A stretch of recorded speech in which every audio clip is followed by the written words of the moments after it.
Okay, everyone, here we are, Chapter 13, Overview, Leisure and Media, or as the French say, leisure.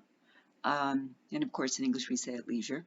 We use a lot of English words, or a lot of French words in English, and mispronounce them all the time. So I'll use the American pronunciation. All right, so what is leisure? Well, um, from the perspective of sociologists, leisure is when we have some time that we can use however we want to, right? We can either relax, take a nap, read a book, we can go running or play soccer, etc. We can do something that is freely chosen by ourselves. So we don't have to go to work, we don't have to go to um, social event, etc. It's something that we're choosing ourselves, and we're freely doing that, not something that we're, forced into doing, like going to that family party for somebody we don't really like. Recreation. Recreation is any activity, something that we find to be pleasurable or fun, that in theory is refreshing and renewing for the body. It makes us feel good. We're having fun. For example, for a lot of people, one very popular type of recreation is going to sporting events. Um, this is something that makes them happy. They feel good. They've got a lot of camaraderie, maybe with other people that they go to the game with, who also have season tickets or bought tickets, etc., or playing on a team sport, things like that. And of course, these things are really important to us. We might not think about it as much, but these are really important for us to be able to have time to do. And the reason for that is because it gives us a break from the everyday, I don't want to sound bleak, but the everyday ritual of going to work, going to school, doing all the things that we have to do, grocery shopping and cooking and washing clothes, etc. That's not leisure for most people. That's not something that we freely choose to do when we have time to ourselves. We do it because we have to, not because we necessarily want to. Although I have heard every now and then a student says, oh, I love cleaning. And I think, what a weirdo. Because I'm sorry to anybody who is a person who loves cleaning, but I do not like cleaning, have never liked it, and that's why I pay somebody to clean my house. All right, let's see. Also, over, I would say, maybe the last 45 years or so, Americans, at least, have shifted from the public arena of where we have our recreation or where we have our leisure to the more private sphere. So people often now spend time at home doing something of leisure, or do recreation on their own, like go on a bike ride or go on a run, um, or go to a museum. Um, Many of those activities are now done by ourselves. Whereas 45, 50, 100 years ago and more, people purposely got together. That was what they did for recreation. They went to parties, they went to social gatherings, they went to museum openings, etc., gallery openings. But and I think COVID-19, the pandemic, exacerbated this or sped up the process. Um, we are spending so much more time at home. And yes, many of us have been anxious to get out and go back to sporting events and do those types of things. However, for many people, they got used to streaming movies. And yeah, you got to pay, 18, 25 bucks, whatever it is, on Vudu or wherever else you stream new videos from. But you don't have to go, you don't have to get in your car, you don't have to drive anywhere, you don't have to pay ridiculous prices for your popcorn or your soda and your candy. You have all that at home. You can pause it and you can go to the restroom or go get some more popcorn, or whatever it is you have to do. And so there is a question looming out there: how many people will really go back to movie theaters now that many of us have become accustomed to just streaming a new movie on our TVs, and TVs are getting bigger and bigger and cheaper. And so, I don't have one this big, but 65-inch TVs are not considered that crazy a size anymore. And if you have a large enough living room, why not go to 75 inches, or whatever it might be. So people are seemingly doing more things at home than they would have before, mostly because we can. You 45, 50, 100 years ago, maybe 100, but 45, 50 years ago, even 25 years ago, you couldn't stream a new movie uh, right into your home.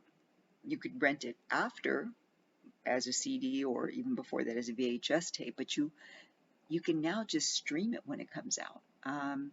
And yeah, as I said, you might have to pay a fee, but even then, if you have a large family, instead of paying for every person, you just pay one fee and you can watch it, especially if you buy it, you can watch it as many times as you want.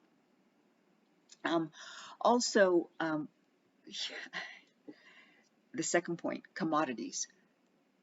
Americans used to create our own fun. That is, we used to go out and, maybe go play a pickup game for recreation, or pickup game of basketball, or baseball or something.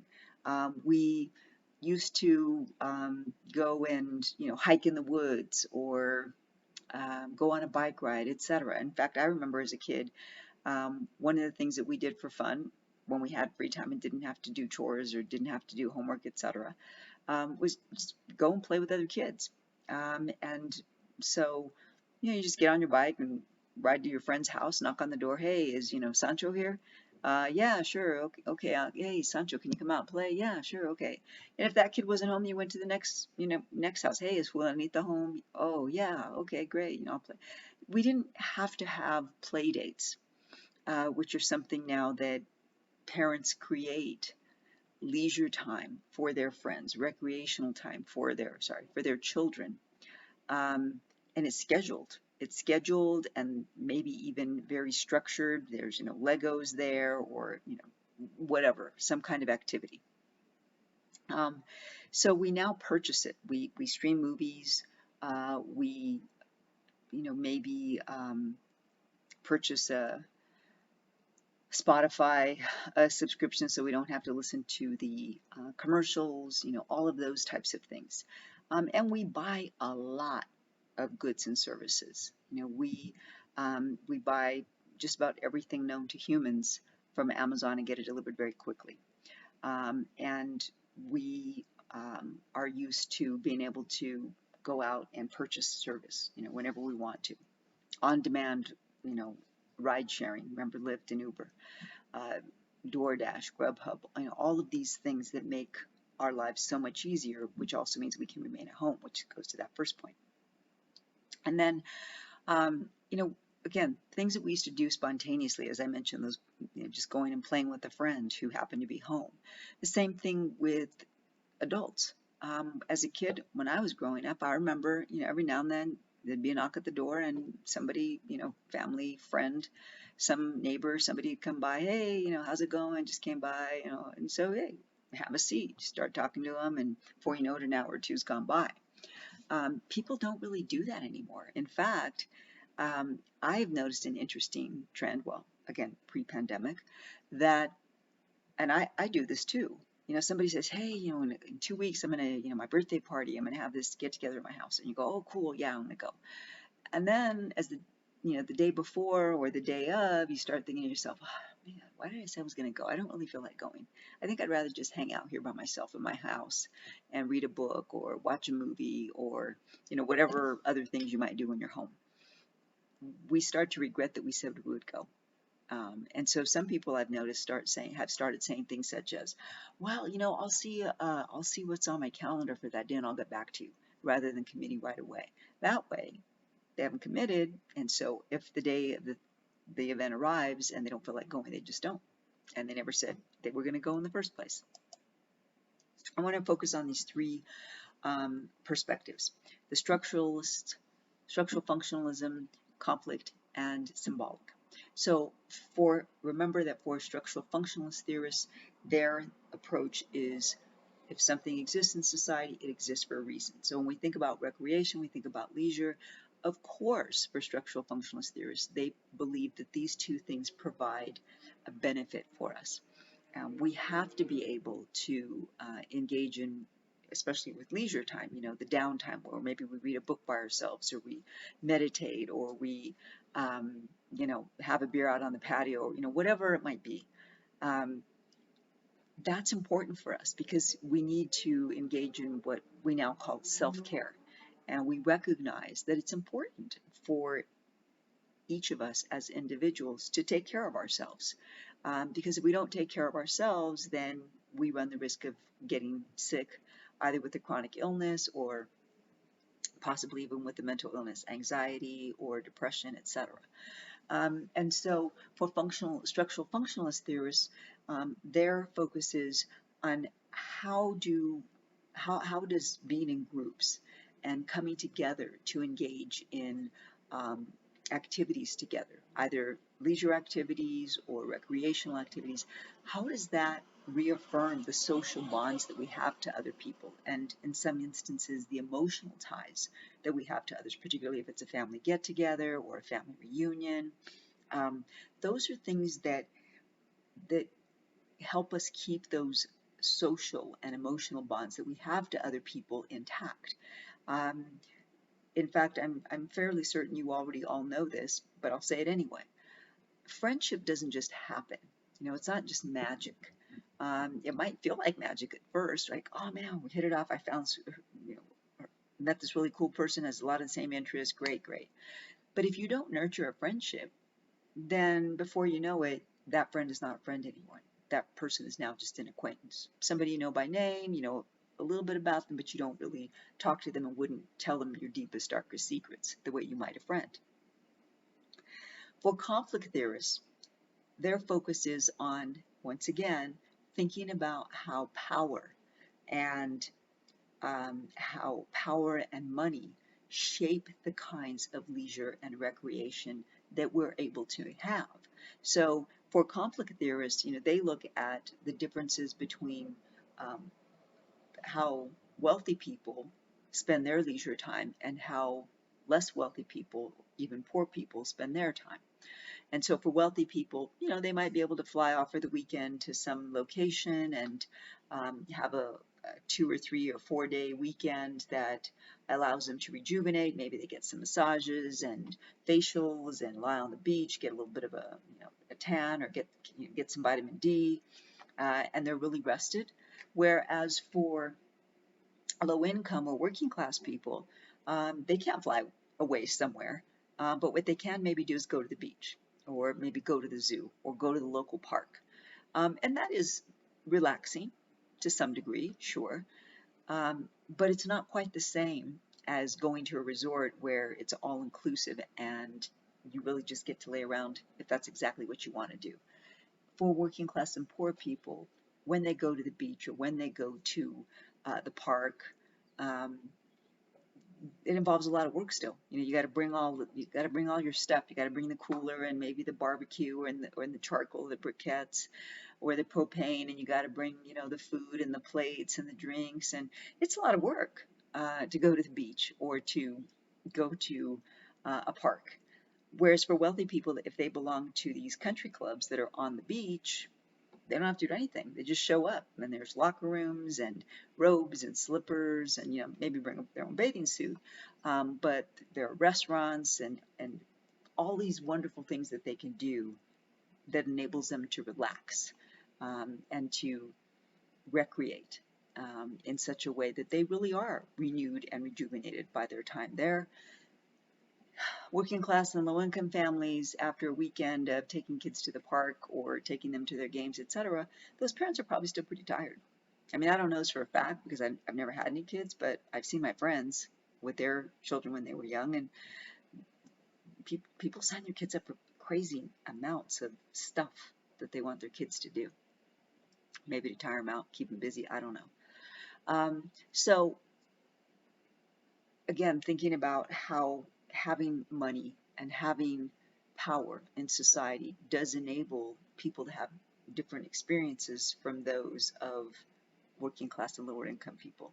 And then people in the middle class, of course, they have more options.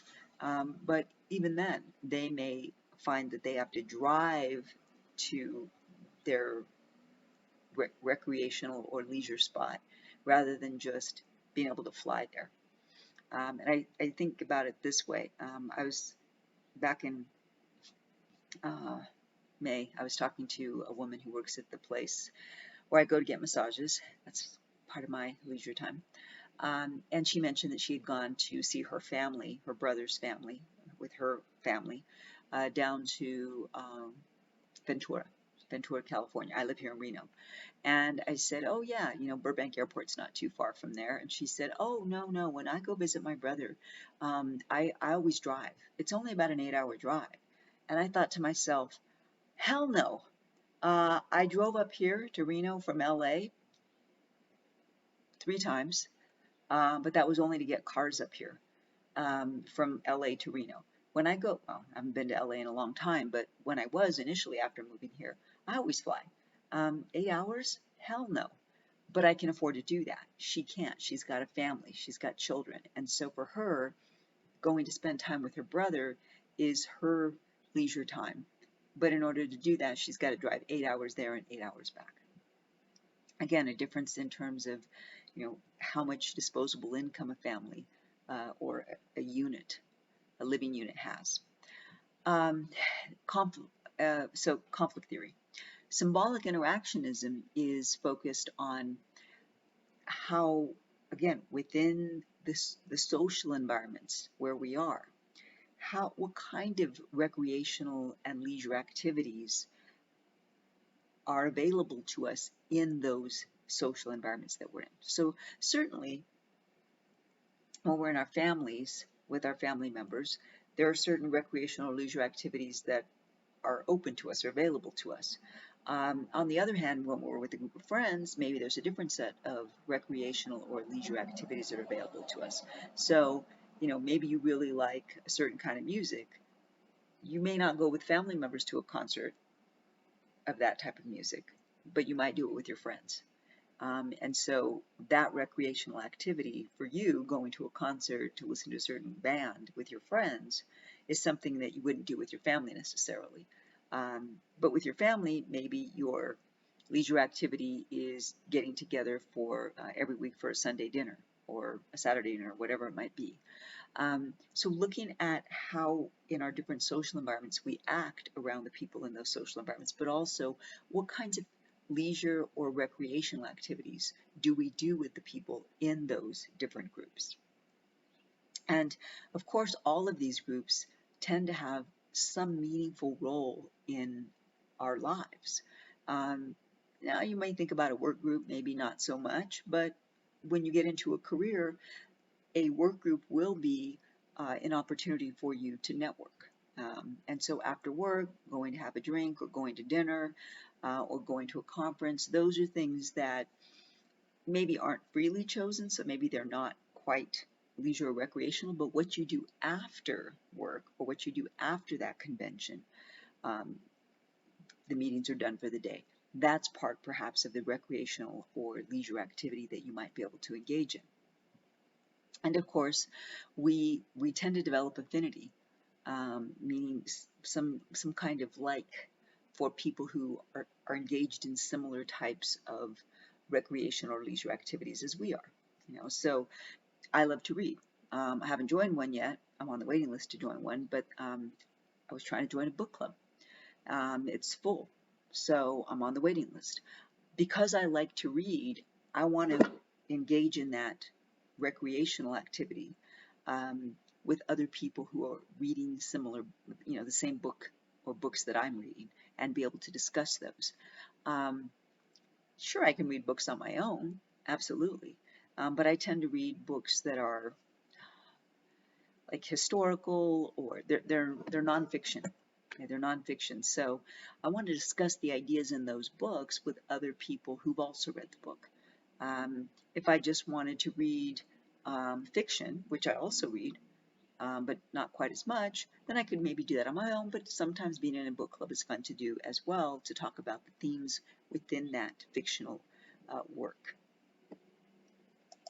All right, so let's see.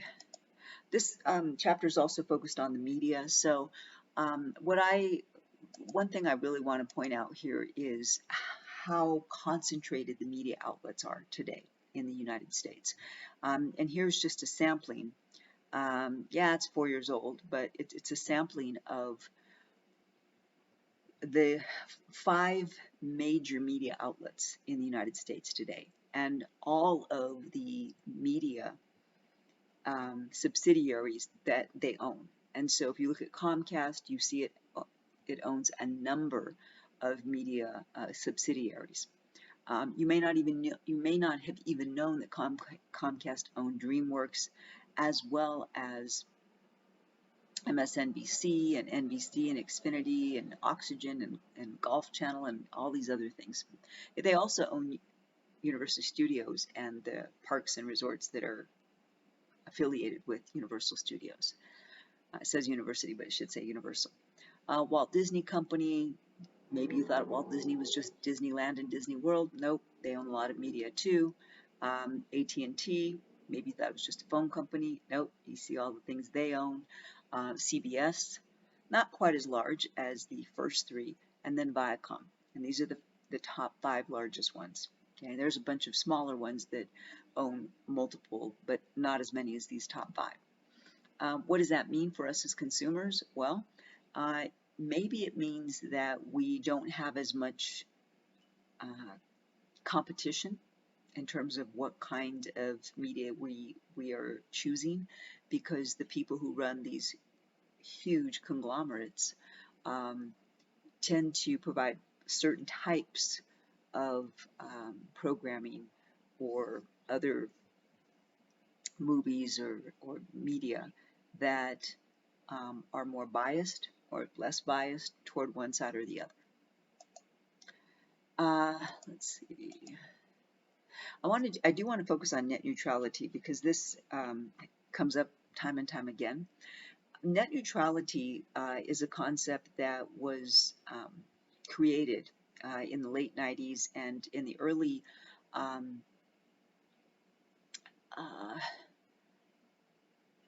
in the early days, like around 2001 to 2002, there was a lot of talk about how, and remember, back in the late 90s and the early 2000s, the internet and access to the internet was still fairly new for a lot of people. I mean, we were still, on dial-up, which I'm sure none of you even know what the hell that is, but believe me, it was really, really slow internet access. And so there were, it was like kind of like the Wild Wild West of the internet. There weren't a lot of rules.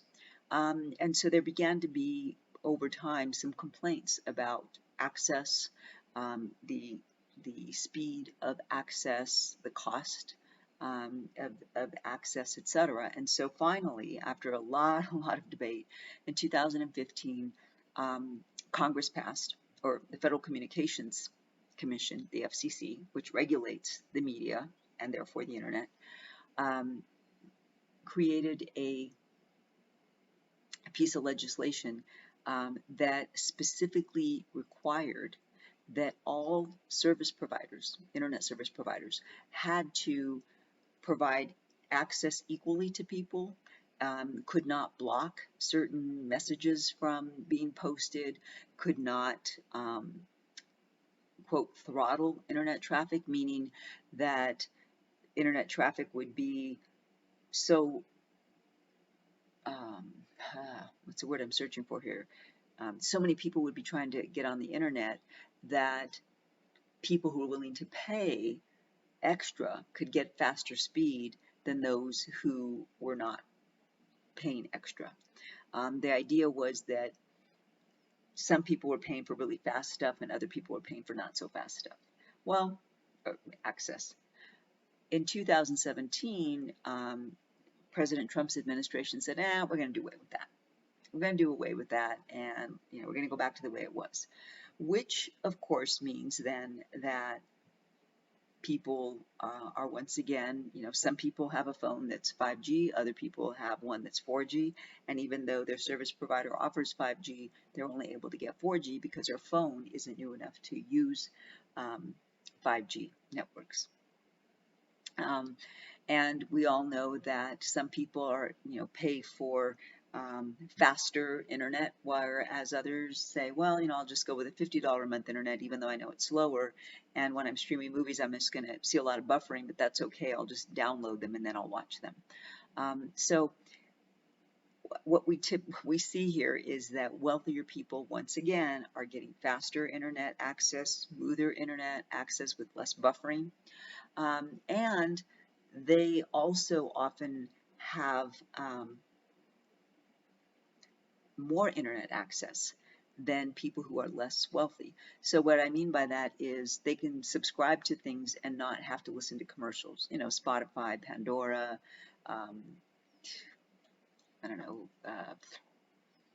cable. I think cable still has commercials. But they can subscribe to services so that they don't have to listen to commercials, which means that if they're listening to a podcast, they can listen to that podcast in a shorter period of time than somebody who's listening to all the commercials, because they don't want to pay or cannot afford to pay the $5.99 or $9 or whatever it might be to listen to those podcasts without commercials. All right, I just want to quickly touch on high culture versus popular culture. Typically, when people think of high culture, they think of the types of culture that is related to the elite or the dominant classes. So they think of certain types of music, maybe classical, certain types of art, maybe art that was created in, the 15th, the 16th, 17th, 18th, and 19th centuries versus contemporary art. They may think of language being spoken a certain way. They may think of different types of sporting events that people are engaged in, etc. High culture. On the other hand, popular culture is something that is considered to be available widely to the masses, to people like you and I. These things are typically viewed as being lower class, having less societal value perhaps than the high culture. So if you think about rap versus classical music, most people would say, well, classical music is high culture and rap is popular culture because it's something the masses like. And I put the link there to, it's a movie trailer. The movie was made in 1996 and it's simply called Basquiat. And it's based on the real life of a young man, a young artist, a street artist. His name was Jean-Michel Basquiat. He was a young, I think he was Haitian, Haitian American, who was a street artist. Again, see, even that is telling in terms of how people think of the kind of expression that people put on buildings or on sidewalks. I call it street art. Somebody else might call it graffiti, okay? But I think it's in the eye of the beholder. And his work, I like his work. I could never afford it today because, like many people, his work really wasn't valued until after he died. But the movie I thought it was really good, but it highlights how this young Haitian American who isn't very cultured starts by creating art on sidewalks and buildings, and it isn't until a famous artist by the name of Andy Warhol, I don't know if you've ever heard of him, but Andy Warhol takes notice of his work and begins to mentor him, that other people from the high culture society begin to notice Basquiat and pay large sums of money for his work. He briefly dated Madonna, for example. So, I mean, only after Andy Warhol identified his art as worthy did people start to take notice. And I think that's the case with a lot of popular culture. It isn't until somebody from the high culture group says, oh, that's a worthwhile art form, or that's an worthwhile piece of culture, and starts to embrace it, then that other people say, oh yeah, that's pretty cool. Well, and here's my last example. It's not the best in terms of popular culture and high culture. because a lot of high culture people would still say, oh yeah, I don't ever eat from those. But when I was a kid growing up, those lunch trucks, we used to call them roach coaches back in the days. Well, then I would say primarily, and at least initially, Caucasians or whites discovered, hey, you know what? I can get a lunch truck and I can create these cool dishes or meals, items, and I don't have to pay the overhead of having a brick and mortar store. I don't have to have pay the staff because I can just have one or two of us in this little truck, and I can drive it around and I can get a lot of exposure. And then now we call them food trucks. And sometimes, depending upon what they're selling, we even call them gourmet food trucks. And they're ubiquitous at concerts and sporting events, etc. now. But it's something that many people would not have been caught eating from, buying something to eat from 30, 40, 50 years ago, even 25 years ago.